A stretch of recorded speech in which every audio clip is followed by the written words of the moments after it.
참여하는 창명교회 월요일 매일 큐티 보라 너희는 두려워 말고 찬양하면 주님 앞에 나가시겠습니다. 보라 너희는 두려워 말고 보라 너희를 인도한 나를 보라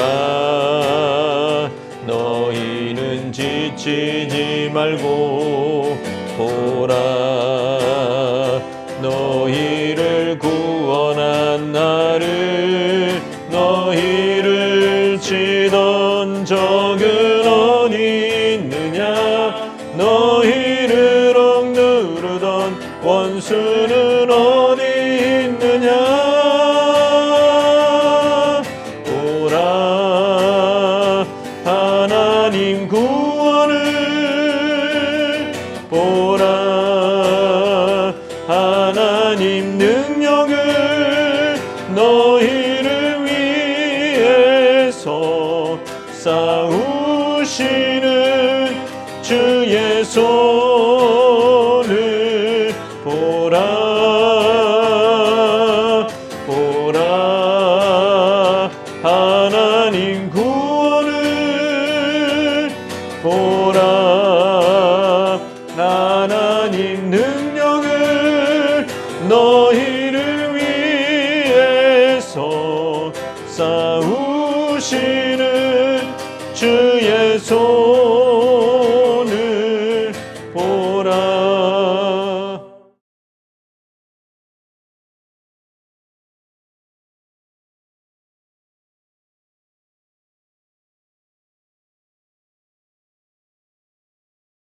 제6장. 그 후에 예수께서 디베랴의 갈릴리 바다 건너편으로 가심에 큰 무리가 따르니 이는 병자들에게 행하시는 표적을 보았음이로라. 예수께서 산에 오르사 제자들과 함께 거기 앉으시니 마침 유대인의 명절인 유월절이 가까운지라. 예수께서 눈을 들어 큰 무리가 자기에게로 오는 것을 보시고 빌립에게 이르시되 우리가 어디서 떡을 사서 이 사람들을 먹이겠느냐? 이렇게 말씀하심은 친히 어떻게 하실지를 아시고 빌립을 시험하고자 하심이라. 각 사람으로 조금씩 받게 할지라도 200데나리온의 떡이 부족하리이다.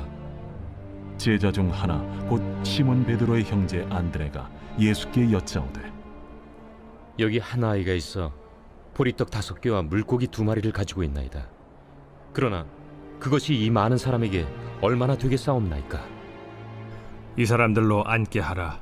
하시니 그곳에 잔디가 많은지라 사람들이 앉으니 수가 5,000명쯤 되더라.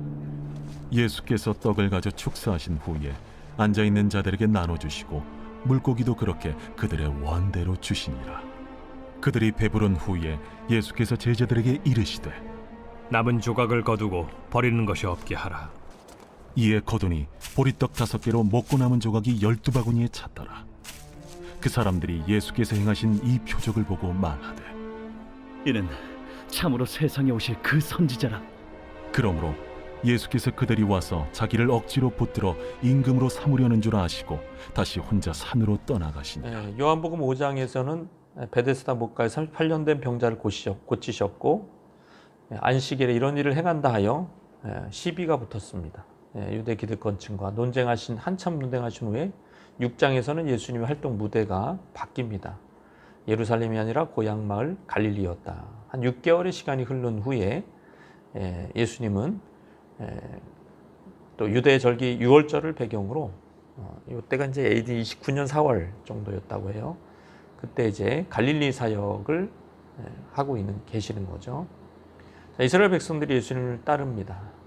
그 동기가 표적을 봤기 때문에 병자를 고치시고 기적을 행하시는 표적을 봤는데 그걸로 아직 덜 봤죠. 아주 중요한 표적이 남았죠. 그래서 오병이어에 보리떡 5개와 물고기 2마리로 5,000명을 먹이는 그 표적은 아직 안 나왔습니다. 오늘 본문이 바로 이 표적을 기록하는데 마태마가 누가 요한 사복음서 모두 이 오병이어의 기록을 하고 있습니다. 기적 이야기를 하고 있죠.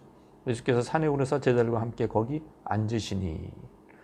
자, 예수님은 갈릴리 호수 북동쪽 산지 완만한 상지로 오르셨고 큰 무리가 따라왔고 거기서 이제 많은 병자들을 고치시고 수많은 사람들이 예수님의 은혜로운 천국 복음을 들었습니다. 마가복음의 기록에도 그렇게 돼 있죠. 넓은 초원에 가득 메운 유다의 백성들을 상상해 볼 수가 있어요. 예수님의 말씀에 푹 빠져가지고 군중들이 은혜 받을 수 있는 충분한 시간 예수님은 거기에 허용하십니다. 그런데 이제 문제가 하나 생겼어요. 현실적인 문제, 배고프다는 거죠. 이제 이게 시간이 꽤 지나서 사람들이 가져온 도시락이나 음식들은 다 떨어진 거예요. 그래서 수중의 음식이 떨어졌습니다.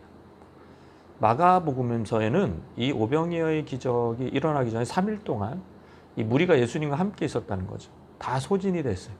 그리고 이제 돌려보내야 되는데 먹을 게 없으니까 가다가 기진할 사람이 있다라는 것을 예수님은 영적으로 내다보셨죠.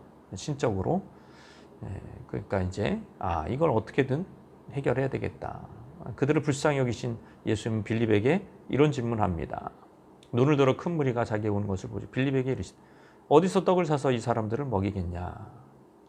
빌립이 벌써 2년 이상 따라다녔거든요. 그러면 이제 뭔가 믿음의 말을 할 수 있어야죠. 예수님이 할 수 있습니다. 하실 수 있습니다. 근데 그런 게 아니고 빌립이 어떤 식으로 튈지 어떤 식으로 반응을 할지 예수님은 아셨나 봐요. 이렇게 말씀하시면 친히 어떻게 행하실지 아시고 빌립을 시험하라. 테스트를 했다는 거예요. 시험을 했다는 거죠. 이게 어원으로는 단어 형태로는 이게 구별이 안 가요. 이게 어떤 시험이냐, 어떤 성질의 시험이냐. 그런데 이제 문맥을 보고 그리고 누가 시험을 했냐 이거예요. 그걸 보면 자 보세요. 사탄이 시험을 하는 건 100% 우리를 멸망시키기 위한 시험입니다. 그런데 사탄이 아니라 하나님이 주시는 시험은 우리의 믿음의 상태를 드러내시고 우리의 믿음의 한계점을 뛰어넘으라고 주시는 시험이다. 노년의 아브라함에게 시험하신 것처럼 복을 주시려고 시험하시는 거예요. 빌립에 대한 예수님의 시험. 빌립은 곰곰이 생각하던 이런 얘기를 합니다. 각 사람에게 조금씩 받더라도 200데나리온의 떡이 부족합니다.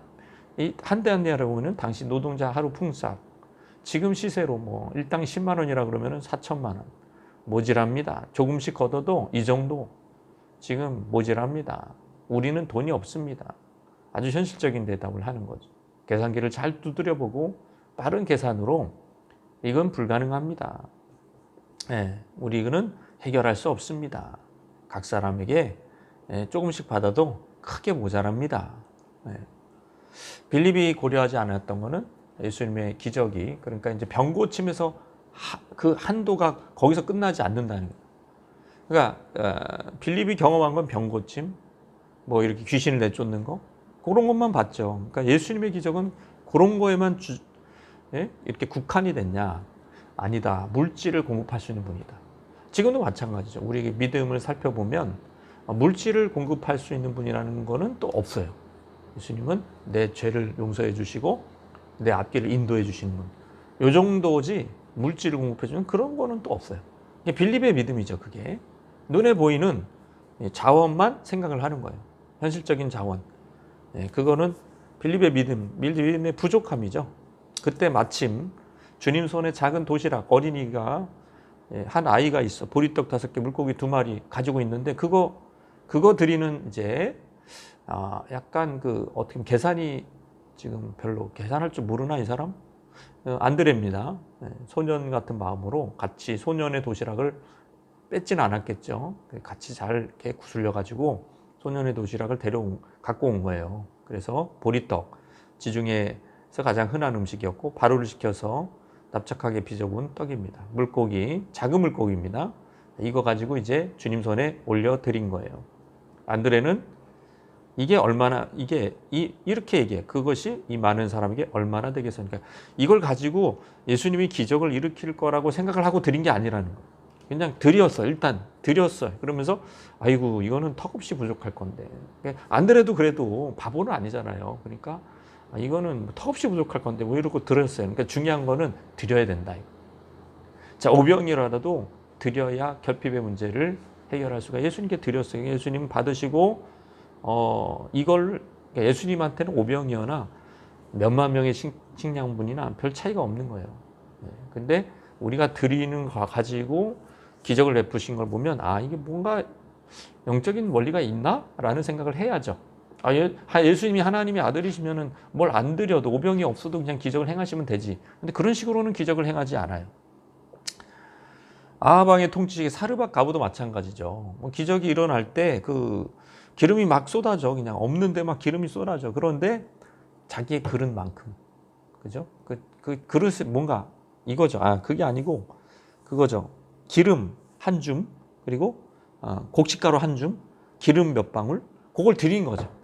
그죠? 그걸 드렸기 때문에 이제 차고 넘치도록 기름과 통의 가루가 마르지 않은 것입니다. 쬐끔인데 그걸 드려야 되는 거예요. 선지자에게 드렸잖아요. 이런 게 이게 또 이어지는구나. 그러면은 이게 기적이 일어나는 방법은 하나님이 예수님 이런 식으로 쓰시는구나. 별 볼 일 없어도 이거 작아도 아까워 그래도 드리는 게 그래도 드리고 포기할 때 예수님 손에서 오병이어의 기적이 일어나는구나. 그거를 우리가 기억을 했으면 좋겠습니다. 10절에 예수님은 이제 질서를 잡아 사람들을 앉게 해라. 잔디가 많아요. 수가 5,000명쯤 되는데 앉게 합니다. 그리고 여기 다른 마가복음에 보면 50명, 100명씩 앉히거든요. 만약에 안 앉혔어요. 질서가 없어요. 근데 막 배급이 시작되면 사람들이 빨리 떨어질까 봐 막 달려갈 거 아니에요. 압사사고 일어날 거 아니에요. 5,000명 정도도. 무질서의 하나님이 아닙니다. 하나님의 그 오병이어의 역사, 기적의 역사는 평안해요. 그리고 이 분위기가 푸른 초장에서 공동 식사를 하면서 평안한 분위기예요. 이게 하나님이 공급해 주시는 특징입니다. 그렇게 또 제자들이 준비를 해야 되고 떡을 가지신 후에 축사하십니다. 감사기도 하시는 거예요. 중요한 거죠. 배고파도 그 기도는 할 건 하고 앉아있는 자들이 나눠주시고 물고기도 그렇게 그들의 원대로 먹고 싶은 대로 주니라. 모자라지 않았습니다. 여러분 그 배부르면서 이 배고픔을 해결하면서 하나님의 영광을 그 이스라엘 사람들은 광야에서 만난 거죠. 이제 만나가 생각나는 거죠. 조상들이 먹었던 만나를 이렇게 먹는구나. 이런 식이었구나. 예수님이 바로 그 메시아구나. 모세 시대 그 만나가 이런 식으로 광야에서 떨어졌겠구나. 이러면서 이제 즐거워하면서 먹은 거죠. 배부른 후에 제자들에게 말합니다. 남은 조각을 거두고 버리는 것이 없게 하라. 이렇게 버리는 것은 하나님 뜻이 아닙니다. 음식 먹고 버리는 것은 하나님 뜻이 아니다. 공급받았으면은 버리는 것이 없게 해야 된다. 그리고 남은 조각이 12바구니에 찼더라. 이야, 얼마나 많이 남았냐. 그래서 이 표적. 그래서 사람들이 이는 참으로 세상에 오실 그 선지자라. 그 선지자입니다. 표적을 보고. 야, 여기까지 좋아요. 그 선지자구나. 메시아구나. 그런 다음에 어떻게 하냐면 예수께서 그들이 와서 자기를 억지로 붙들어 임금으로 삼으려는 줄 알고 다시 혼자 산으로 떠나가시니라. 도망가셨다. 그러니까 이 사람들이 오병이어의 기적을 만난 사람들이 예수의 그 영광, 하나님의 아들의 그 영광, 메시아의 구원의 그 은혜, 이거를 찬미하고 그거를 기대하는 게 아니라 어떻게 자판기 같이 누르면 이제 우리는 배고프지 않다. 그런 거를 기대했나 봅니다. 야, 이렇게 기적을 베푸는 현장에도 인간의 죄성은 바뀌지 않아요. 그래서 표적을 보고 믿는 신앙은 굉장히 위험한 부분이 있다라는 것을 알 수가 있고요. 이 말씀 생각하면서 주님 앞에 나가시겠습니다.